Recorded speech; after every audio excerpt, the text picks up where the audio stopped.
Hi everybody, I am here with Miss Mary Ann Stamey, my good friend from the YMCA for many years, and I wanted to share a little bit about some of the other people that have been setting goals. When I referred to having a bunch of people working on goals, Mary Ann is one of them, and I wanted to share her story from this last year. So Mary Ann, last year in January you came to our little goal setting retreat and you wrote down many things you wanted to do, but there was one in particular goal that you mentioned, and what was that? Yeah. I wanted to start a coffee shop for employment for people with disabilities. Right, and why did you want to do that? Well, I have worked with this population for 12 years, and I just saw a real need of people wanting to be in the community and working, and you know, it's not a whole lot of opportunities, it's limited opportunities. Right, and you saw that and you wanted to find a solution. So you thought you wanted to open this coffee shop, and you'd heard about the one in North Carolina, Biddy and Bo's. Biddy's and Bo's, yeah, and it's precious, and it's just, it's really well received. And then you said, well, wait a minute, I have somebody I need to hook you up with. Right. And there is a coffee service here, Ray's, yeah, a good friend of mine also is doing that.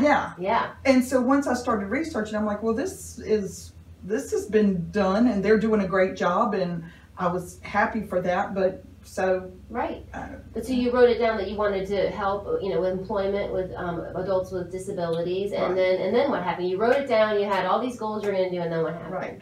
So ended up in the emergency room and had surgery and was sick for the majority of the year. Right.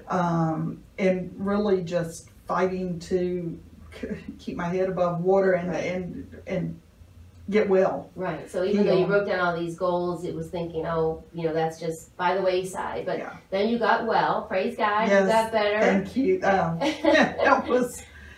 That was almost, it was a miracle. It was. It really was. It was. And then, you know, what, 2 weeks after you got out of the hospital, got well, what happened? Right. So I had been working part-time at the ARC, and through a chain of events, the executive director position came open, and I was asked to take it on a, you know, temporary, let's see how this works out kind of basis. So I'm the interim executive director, which I was glad to do. It gives me a chance to prove myself and still get to work with my friends, and I just consider them family. Right.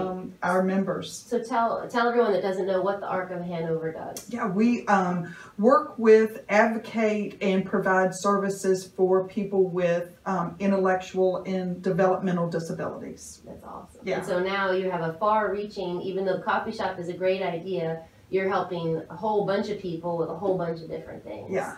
So I know you have a bunch of stuff planned this coming year. So in saying that, I think what I took away, and thinking back on that day when in 2018 and we were doing the goal setting, and then to now, I think I was thinking too small, that God has a much bigger plan for me than, I mean, I could never have even imagined.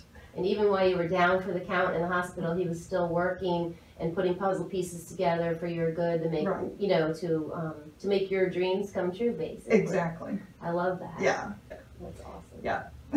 Well, I appreciate you taking your time to meet with me today and sharing with everybody, inspiring them to not think small. No. Yeah, don't think too small. Make sure at our retreat we talked about writing 10 regular goals and 1 miracle goal, 1 goal that you would need divine intervention to achieve, and I think this is a great example of that. Thank you. So thank you, Mary Ann. Yeah.